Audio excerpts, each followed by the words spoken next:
कह रहे कि अभी इसीलिए हम कहते हैं संकल्प क्यों करते हो? पता नहीं शाम तक जीवित रहें कि ना रहें, हमें भरोसा नहीं, तो हम संकल्प क्यों करें? भाई मैं ये करूंगा, ये संकल्प तो वो करे जिसको कल का भरोसा हो। अपने लोग तो ऐसे मृत्यु लोक में है कि अगले सेकंड का भरोसा नहीं। तो ऐसी प्रार्थना करनी चाहिए कि हे प्रभु, यदि आपने मुझे जीवन दिया, सामर्थ्य दिया, समय दिया, तो ऐसी हमारी भावना बन रही कि हम 108 परिक्रमा कर लेंगे। और अगर नहीं समय, नहीं शरीर सामर्थ्य रही, तो हम एक को नहीं करेंगे, तो कोई अपराध नहीं लगेगा। अगर संकल्प ले लिया कि अब 108 करेंगी, तो अब करना चाहिए। फिर देखो, संकल्प पूरा करना चाहिए। तो अभी इस जान तो शरीर में है ही, तो संकल्प के लिए फिर उसी कार्य में लगा जाता है। पर हम सबसे प्रार्थना करते हैं संकल्प ना लिया जाए। कभी कोई अगर नियम लेने की बात हो तो ये जरूर छूट दे दे कि हे प्रभु, यदि हमारा स्वास्थ्य ठीक रहा, हमारा जीवन रहा, तो हम आपके ऐसा कर लेंगे। और अगर नहीं रहा तो आपने कोई संकल्प किया नहीं, तो पाप नहीं लगेगा। ऐसे थोड़ा अपराध बनने की होती है कि 108 की। पर जी वो तब होता है जैसे कोई डील करते हैं ना, गोवर्धन महाराज मेरे पुत्र का नौकरी लग जाए, मैं 100 परिक्रमा करूंगी, तब जाके थोड़ा सा ऐसा ज्यादातर होता होगा। ऐसे आप पर भक्ति मिले ऐसा हाँ, तो कम ही होता है। हाँ तो करना चाहिए, फिर हमें लगता है करना चाहिए। पर अगर समय के पधार गया तो फिर कैसे कर पाएगा? मृत्यु लोक है और मरण धर्मा शरीर है, तो मुझे तो भरोसा 1 मिनट का नहीं है अपने शरीर का कि 1 मिनट ही अगला जिएगा कि नहीं जिएगा। इसीलिए संकल्प विकल्प करने का अधिकार ही नहीं है। पता नहीं शाम तक जिएंगे क्यों भाई? पक्का है किसी को? अब पता नहीं शाम तक जिएंगे कि नहीं, तो हम क्या संकल्प करें? हमें तो यही कि प्रभु जैसे चलावे वैसे चल रहे। परिक्रमा करवा दिया, परिक्रमा करने बैठे बैठे राधा राधा जप रहे, मांग के खा लिया, भगवान के भरोसे बाबा जी। ऐसे गृहस्थी में अपने धर्म कर्म किए, जब समय मिला तो परिक्रमा कर गए। अच्छा, प्रार्थना करना स्वामी से कोई गलत बात नहीं कि हमारे बच्चे की नौकरी लग जाए, हमारा काम बन जाए, जरूर करो। भगवान से नहीं करोगे तो किससे करोगे? करना चाहिए। पर ये करके कि हमारी कामना पूर्ण कर दो, हम इतना करेंगे, फिर बंधन हो जाएगा। हम इतना क्यों करें? तुम्हारी परिक्रमा करेंगे तो हमारा काम पूर्ण। स्वार्थी हो क्या?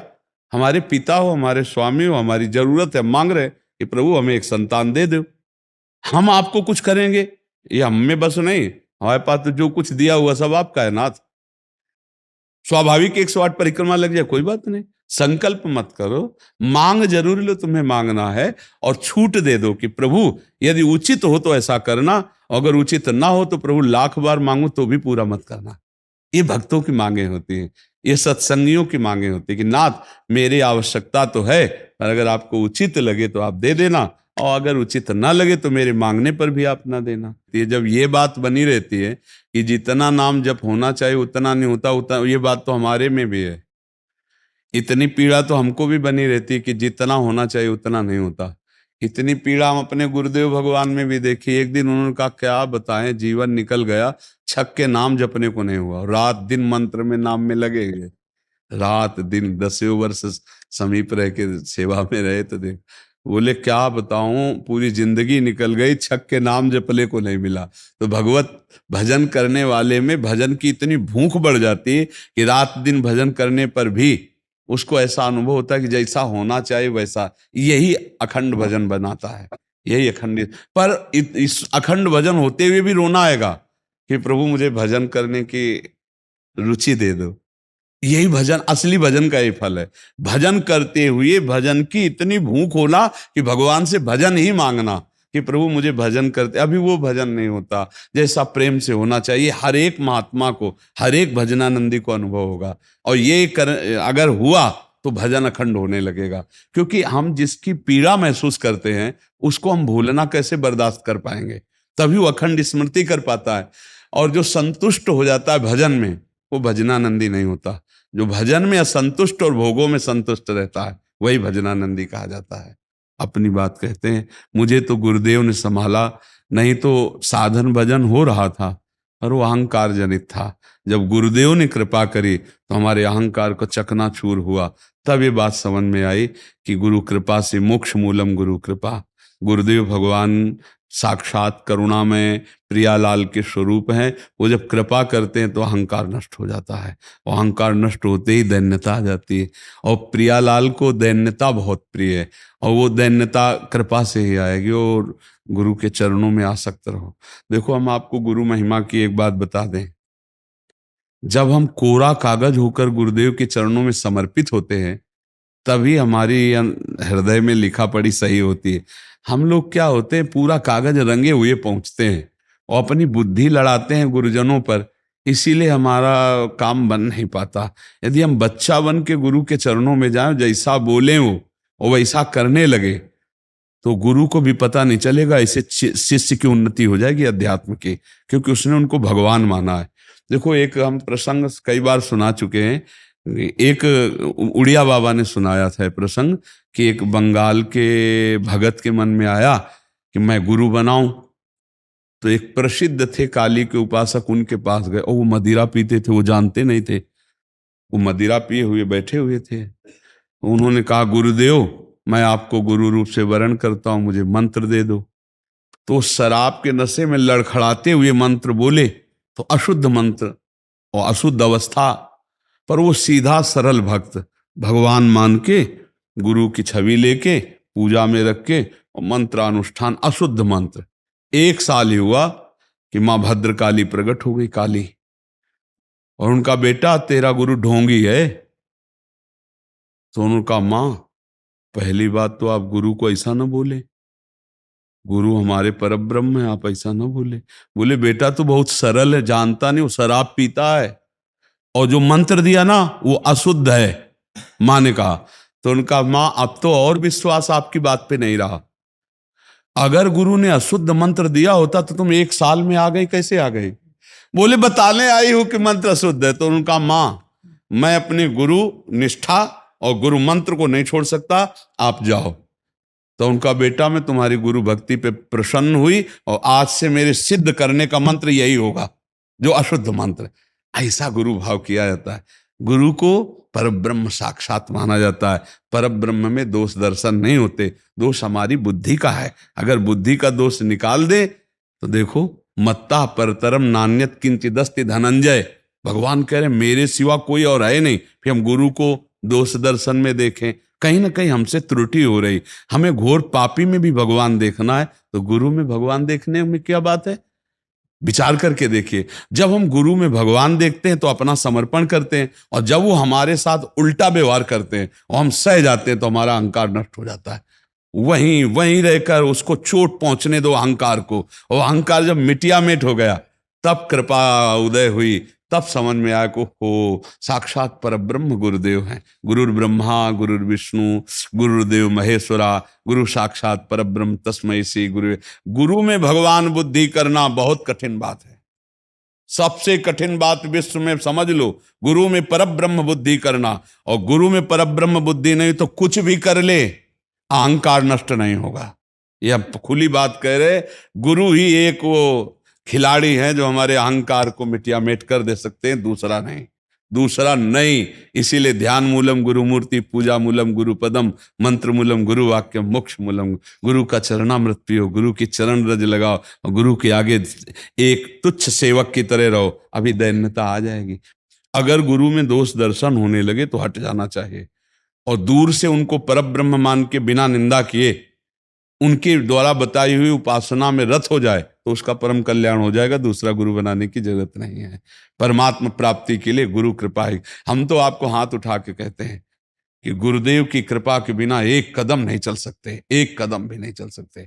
हम जैसे भूमि में ही कदम रख सकते हैं, ऐसे हम जीवित हैं, परमार्थ में चल रहे हैं, तो केवल अपने गुरुदेव की कृपा से चल रहे हैं, किंचन मात्र कुछ नहीं।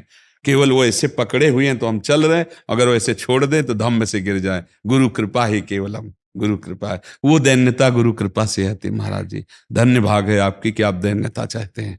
हाँ, परम कृपा है वैष्णव आचार्यों की। बस चुपचाप चलते रहिए, किसी की निंदा मत करना और किसी के दोष दर्शन मत करना, बस इसी से दैन्यता आ जाएगी। और दैन्यता में रोना आता है, जैसे अब आपका है ना, दैन्यता में रोना आता है कि मुझ जैसे अधम पर इतनी कृपा श्री कृष्ण की, महाप्रभु की, गुरु की, तो वो हृदय निर्मल होता चला जाता है। जब रुदन होता है ना प्रभु के, उसमें इससे ज्यादा और किसी तीर्थ में नहीं पवित्रता है जितनी रुदन में पवित्रता है। हाँ, रुदु सुश्रम राजन कृष्ण दर्शन लालसा, जब अपने प्यारे प्रभु के लिए रोना आता है तो हृदय निर्मल, तार तार निर्मल हो जाता है। और कबीर दास जी कहते हैं कि बिन रोए किन पाइया प्रेम प्यारा मीत, कबीरा हंसना छोड़ दे रोने से कर प्रीत, बिन रोए किन पाइया प्रेम प्यारा मीत। पर भगवान की 3 प्रकार की लीला है, एक है सृजन और एक है पालन और एक है संहार, और तीनों लीलाएं होंगी, पक्का होंगी। जैसे सृजन जरूरी है, पालन जरूरी है, ऐसे विनाश भी जरूरी है। तो देखो, इस शरीर को कहा गया विनाशी और इस लोक को कहा गया मृत्यु लोक। तो भाई देखो, जो जन्मा है उसका शरीर छूटेगा, जो हमने कर्म किए उसके अनुसार हमें भोग मिलेंगे। अब हम भगवान से भजन के बल से, उनके प्रार्थना के बल से हमको क्षमा याचना करवा सकते हैं। तो अपने पुत्र के लिए, अपने कल्याण के लिए, अपने परिवार के कल्याण के लिए, समाज के मंगल के लिए भगवान का नाम जप करे, भगवान से प्रार्थना करे, दूसरों को सुख पहुंचावे, धर्म पूर्वक आचरण करे, तो निश्चित मंगल होता है। हाँ, बहुत अच्छा है। देखो, यशोदा मैया स्वयं भगवान लाला के रूप में आयला तो गौ की पूंछ से झाड़ना और ब्राह्मणों को बुलाकर स्वस्ति वाचन कराना, दान देना, मेरा लाला कन्हैया सुरक्षित रहे। क्योंकि बड़े बड़े आक्रमण हुए ना, पूतना है, तृणावर्त, अघासुर, बकासुर, तो मैया घबरा जाती थी कि दुनिया की बलाएं हमारे लाले के पीछे काहे पड़ी। और अच्छा, माँ को अपने पुत्र का महान स्वरूप दिखाने पर भी दिखता ले, क्योंकि माँ है ना, उनको तो लगता है मेरा लाला है, तो बार बार वो परेशान हो जाती थी। और स्वयं भगवान की रक्षा के लिए भगवान के नाम का प्रयोग किया, केशव भगवान बाजुओं की रक्षा करे, ऐसे करे, ऐसे। तो हमें लगता है भगवान का नाम जप और धर्माचरण, दूसरों को सुख पहुंचाना, और इसका फल मेरा पुत्र सुरक्षित रहे, मेरे पुत्र की बुद्धि शुद्ध हो, मेरे पुत्र को कभी विपत्ति ना हो। तो ये देखो, माँ में बहुत बड़ी सामर्थ्य है। अगर माँ तपस्या और पूर्वक अपने पुत्र को चाहे तो अजर अमर बना सकती है। मंदालसा माँ ने यही कहा था, मेरे गर्भ में जो जीव आएगा उसे भगवान से मिला के रखूंगी, उसे भगवत प्राप्ति, और ऐसा ही किया। देखो, गांधारी जी ने जे भी सुना कि धृतराष्ट्र हमारे पति होने वाले वो अंधे हैं, तो पट्टी बांध ली। जब ये समय आया कि अब युद्ध होगा ही पक्का, तब गांधारी जी ने कहा, बेटा मैं तुम्हें बहुत प्यार करती हूँ, तू मेरा बेटा है, पर भीम के सहयोगी श्री कृष्ण तू मारा जाएगा, इसलिए जा, तू नग्न होकर मेरे सामने आ जा, मैं पट्टी खोलती हूं, तेरा शरीर वज्र का हो जाएगा, मृत्यु ही नहीं होगी तेरी। अब भगवान तो भगवान ही है। अब वो आ रहे थे नंग धड़ंग दुर्योधन, तो भगवान ने देखा उनका, अरे यार तुम इतने बड़े होकर बच्चों की तरह नंगे घूम रहे हो। तो उनका माँ ने कहा है, बच्चे हो, कम से कम कमर तो ढक लो इतना। ओ ऐसे पत्ता लगा के ऐसे, गांधारी ने जी ही आंख खोले ऐसे दे, उनका ये पत्ता क्यों लगा लिया? उनका, माँ तुम्हारे सामने नंगा कैसे आऊं? अरे उनका, धोखा कर दिया तूने। अब जितनी दृष्टि मेरी पड़ गई, तेरा शरीर वज्र का हो गया, गदा या किसी भी प्रहार से नष्ट नहीं होगा, लेकिन तू कमर से मारा जाएगा। यही से कमजोर हो गया। क्योंकि और भगवान अपने भक्त का प्रण पूरा करवाने के लिए जब द्रौपदी को दिगंबर करा रहा था ना, ये सभा में लाभ जंगा ठोक रहा था, तो भीम ने यही प्रण किया था, इसी जंगा को तोड़ूंगा। अगर भगवान भक्त की वचन रक्षा ना करते और वो पूरा वज्र का शरीर हो जाता तो तोड़ नहीं पाते। इसीलिए भगवान ने, तो माँ में कितनी सामर्थ्य है। आप देखो, अधर्म युक्त चल रहा है, लेकिन मेरा बच्चा सुरक्षित रहे, आंख की पट्टी खोली, पतिव्रता, तो वज्र का शरीर कर दिया। तो आप अपने पुत्र को अजर अमर अविनाशी बना सकते हैं साधना और भजन के प्रभाव से। नाम से परम गति होती है।